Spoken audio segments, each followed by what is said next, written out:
Bonjour les taureaux et bienvenue sur votre escale Astro Tarot, guidance de vos énergies pour la lunaison du 13 mars au 11 avril 2021.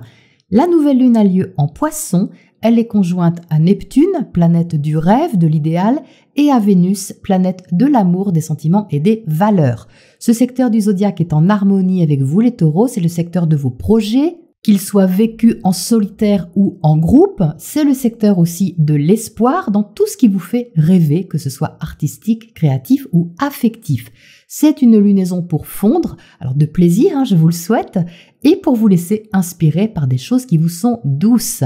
La nouvelle lune forme un sextile à Pluton, planète de l'intensité, de la mort pour la renaissance. Cet aspect va vous aider à aller au fond de cette énergie impalpable du poisson pour transformer quelque chose. Alors il peut s'agir d'une relation qui se transforme positivement, d'une énergie qui vous fait évoluer intérieurement, spirituellement, une amitié amoureuse, dans certains cas, pourquoi pas. Dans d'autres cas, il peut s'agir d'un bilan inspiré que vous faites sur vos projets d'avenir avec un ajustement qui vous demande de vous ouvrir à quelque chose de plus grand que vous, peut-être un peu mystérieux ou inconnu, comme une nouvelle voie. Mercure, planète du mental, de la communication, entrera à son tour en Poisson dès le 15 mars, ce qui va augmenter votre intuition et une envie de vous intéresser peut-être davantage à ce qui peut guérir ou vous guérir, et ça peut être nouveau pour vous d'une façon ou d'une autre. Le Poisson, c'est aussi une fin de cycle, un endroit en soi où on fait le bilan intérieur, et pour vous, ça peut être un bilan libérateur qui vous emmène vers une voie inconnue où tout est possible. Jusqu'au 20 mars, vous pourriez donc ressentir cette impulsion de flottement, d'idéalisation, d'espoir qui va ensuite évoluer et vous proposer d'autres énergies. Le soleil va entrer en bélier le 20 mars, suivi de Vénus. Vous pourriez rester dans une certaine intériorité car le bélier correspond à votre secteur secret, mais votre conscience, elle, va être plus éclairée. L'inspiration peut prendre un élan nouveau, vous pourriez vous sentir activé par des sentiments secrets, intenses, ou un besoin de faire un point lucide à propos de vos attachements et de ce qui vous tient à cœur en général.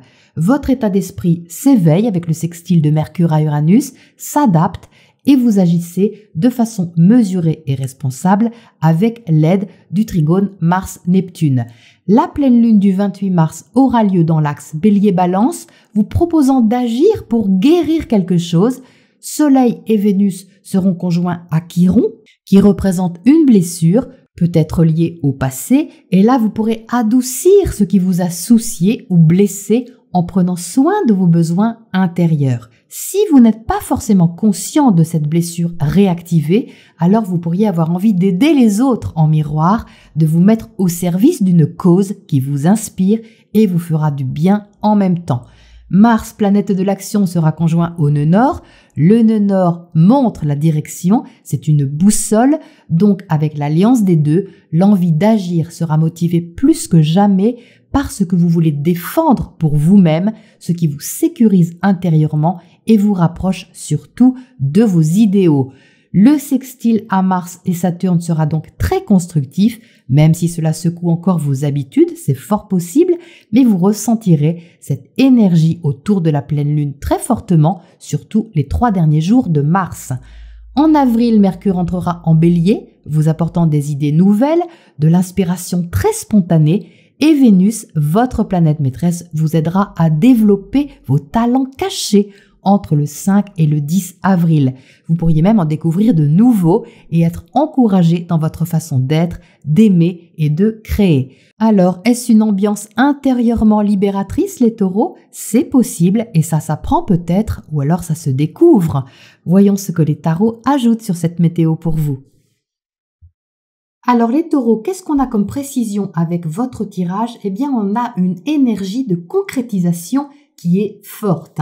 Il y a beaucoup de pentacles. Vous voyez qu'ici, on a 4 cartes de terre. Donc ça, c'est votre énergie. Vous avez un besoin que les choses soient constructives et que vos rêves, vos espoirs trouvent place dans la matière. Vous entrez avec le 3 de pentacles, c'est votre état d'esprit. Donc même si en Poisson, on a de l'idéalisation, du mystère et de l'inspiration, pour vous, ça se traduit quand même par une mise en place concrète de quelque chose. Vous avez envie que les choses soient claires avec le soleil à côté, voire officielles, parce que vous êtes avec le pape en dessous. Le pape bénit, on va dire, la situation, valide une position, un projet, une relation, avec beaucoup de sérieux. Il y a du sérieux ici. Donc vous n'avez pas envie de rêver, les taureaux, pour rien. Vous voulez bien rêver ou espérer quelque chose si vous pouvez construire à partir de ça. Donc ça se présente plutôt bien et il y a une transition quand même à faire. Vous pouvez batailler quand même un peu intérieurement puisque vous êtes au centre avec le 9 de bâton.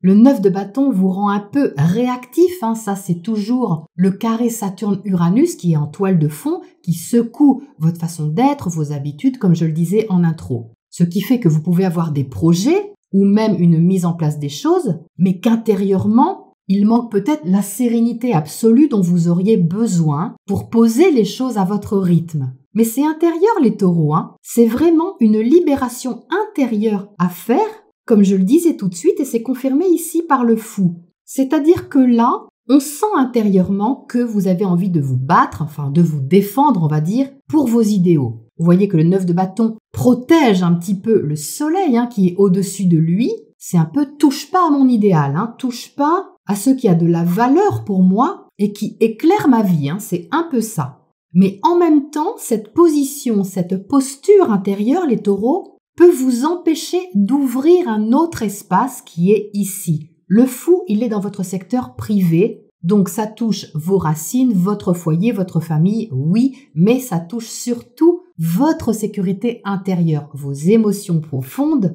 cet endroit où vous êtes bien à l'intérieur de vous. Et avec le fou, vous voyez qu'ici, il y a une invitation à s'ouvrir, à tenter une aventure, à se lancer dans une expérience, à ouvrir votre espace d'une façon ou d'une autre. Ça peut tout aussi bien être quelque chose de très simple comme ouvrir votre maison à un inconnu que vous ouvrir personnellement, intimement à quelque chose que vous ne connaissez pas encore, que vous n'avez pas exploré. Donc vous voyez cette dualité ici avec le 9 de bâton, une volonté de protéger un peu vos acquis, ce que vous avez construit, ce que vous êtes peut-être encore en train de construire et de développer, et ce besoin de vous ouvrir intérieurement à autre chose qui est inconnu, qui est peut-être mystérieux, d'où le poisson, mais qui vous inspire intérieurement. Et ça, c'est pas super confortable parce que ça implique que vous deviez déposer quelque chose au passage. Vous voyez que le fou est à côté du 10 de bâton. Le 10 de bâton, c'est une énergie qui est très chargée. C'est lourd. Donc ça veut dire quoi? Que ça peut être lourd au quotidien, que ça peut être lourd intérieurement, que ça peut être lourd au niveau de l'activité, peu importe comment. Mais il y a quelque chose ici qui est pesant et qui vous empêche quelque part de prendre ce départ intérieur. Pour moi, ce n'est pas un événement extérieur, les taureaux, ça se passe à l'intérieur de vous, comme le fait de vous autoriser quelque part à vous libérer de ça. Donc ça me fait vraiment penser à cette pleine lune conjointe à Chiron, le guérisseur blessé, qui n'est peut-être pas pour vous une blessure physique, mais quelque chose de plus identitaire, plus relié à qui vous êtes intimement, qui est ici un peu mis au défi de se libérer pour avancer vers une nouvelle voie. Alors vous êtes ici à côté du chevalier de Pentacle. Le chevalier de Pentacle est le chevalier le plus lent du tarot. Il avance très doucement. Mais ça, c'est pas grave. Il avance et c'est ça le principal. Donc vous avez le temps, les taureaux, et je vous le confirme parce que non seulement le chevalier de Pentacle prend son temps, mais le page de Pentacle prend aussi son temps. C'est-à-dire que vous débutez peut-être quelque chose ici, et c'est même plutôt sûr, puisque vous avez l'as de Pentacle dans votre secteur relationnel, mais vous avez le temps de poser les bases. Rien ne vous presse.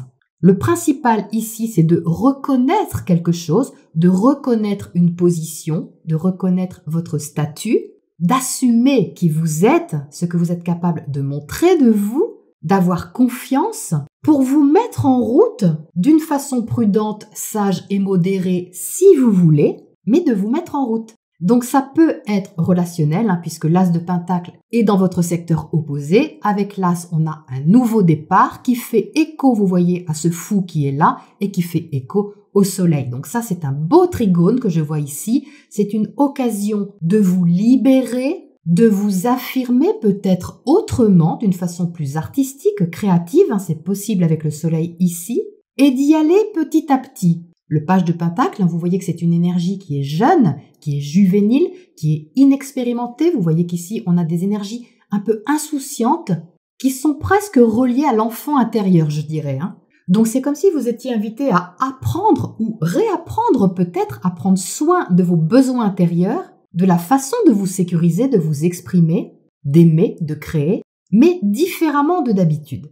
Et c'est ça qui est intéressant, parce que ça implique de déposer une charge, ça implique de lâcher prise sur quelque chose avec cette énergie en poisson et de faire une sorte de cheminement intérieur. Ce fou invite ici à l'aventure intérieure, à la découverte de qui vous êtes et certainement pas de la façon que vous avez explorée jusque-là. Donc ce 9 de bâton, il n'est pas forcément négatif, ça dépend bien sûr comment il est utilisé. Si vous êtes trop réactif à l'intérieur de vous ou trop sur la défensive, eh bien ça peut simplement ralentir votre avancée, ralentir votre ouverture, celle qui est invitée ici. Mais si vous maîtrisez bien cette énergie, même si vous la sublimez, comme je dis souvent, eh bien ça vous rend simplement plus prudent. Ça ne vous empêche pas de libérer cette énergie-là, mais vous pouvez faire le juste milieu entre l'autoprotection de vos idéaux, de votre réalisation, de vos objectifs et cette nouvelle voie à développer. Alors, je suis curieuse de voir ce qu'on a à côté de cet as de pentacle ici dans votre secteur relationnel. Qu'est-ce qui bondit là? Le 10 de coupe. Ah, ben là voilà l'énergie de l'idéal. Je me disais, où est-elle? Bien la voilà. Le 10 de coupe, c'est vraiment viser un idéal. Donc, on retombe bien sur nos pieds, puisque la lunaison a lieu pour vous dans votre secteur des projets, de l'idéalisation, de ce qui vous fait rêver et qui vous inspire. Donc, c'est ici, vous voyez, avec le 10 de coupe, une envie de poser une première pierre vers ce qui vous inspire, vous fait rêver et vous comble émotionnellement parlant. Mais ça passe par une libération intérieure. J'insiste. Qu'est-ce qu'on a sur ce 9 de bâton ici au centre qui peut vous rendre un peu sur la défensive? On a le chevalier de coupe. Alors vous voyez, j'ai l'impression les taureaux que ce qui vous rend sur la défensive ici, c'est l'émotion que ça peut générer en vous. Parce que le chevalier de coupe, c'est une énergie charmante, séduisante, douce. Donc vous pouvez peut-être vous méfier de ça, que ce soit au travers d'une relation ou d'un projet, d'une activité, peu importe. Mais j'ai l'impression que vous vous demandez si c'est trop beau pour être vrai. C'est pour ça que vous êtes encadré, on va dire, par des énergies très terre à terre, histoire de prendre le temps de bien voir avec ce soleil ce dont il est question. Est-ce que ça tient la route ou pas? Est-ce que je peux m'ouvrir ou pas en toute sécurité? Est-ce que je peux baisser les armes pour explorer cette nouvelle voie? Mais la question, les taureaux, c'est d'abord de vous ouvrir à vous-même. Elle parle aussi de ça, la lunaison en poisson. Qu'est-ce que vous êtes prêt à vous donner? Qu'est-ce que vous êtes prêt à faire pour vous-même? Quelle porte est-ce que vous avez envie d'ouvrir? Et qu'est-ce que vous risquez au fond? Ça parle d'une forme de guérison ici. J'ai quand même cette sensation qui me vient. Qu'est-ce qu'on a à côté du page de pentacle là-haut? On a la force. Donc oui, c'est ça. Vous voyez, j'ai vraiment la sensation ici qu'il s'agit de récupérer des forces intérieures, de la vigueur, de la volonté, de la confiance par-dessus tout, surtout avec le soleil, dans une forme de maîtrise de soi qui vous aide vraiment à une ouverture complètement nouvelle sur quelque chose. C'est vraiment chouette. Donc il y a une petite défensive, on sent quand même qu'il y a de la prudence, on n'a pas envie de faire n'importe quoi, ou de se laisser éblouir. Ça c'est très clair aussi avec cette combinaison, mais l'ouverture est là quand même. Qu'est-ce qu'on a comme oracle conseil là-dessus les taureaux pour terminer pour vous?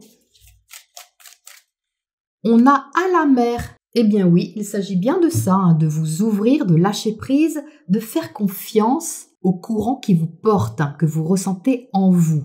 De vous jeter à l'eau avec ce fou, mais vous n'êtes pas sans bouée, les taureaux, vous n'êtes pas sans sécurité. Donc le conseil, c'est d'accepter de baisser un peu la garde pour vous ouvrir à quelque chose que vous ne maîtrisez pas forcément, qui est de l'ordre de l'émotionnel, de l'affectivité, mais qui va vous apprendre, les taureaux, beaucoup de choses. Donc soyez à l'écoute de ce qui se passe à l'intérieur de vous, parce que l'eau représente les émotions, parce qu'il y a clairement ici quelque chose à ouvrir, à expérimenter, qui va être très constructif. Voilà les taureaux pour cette lunaison et je vous retrouve bientôt pour la prochaine escale.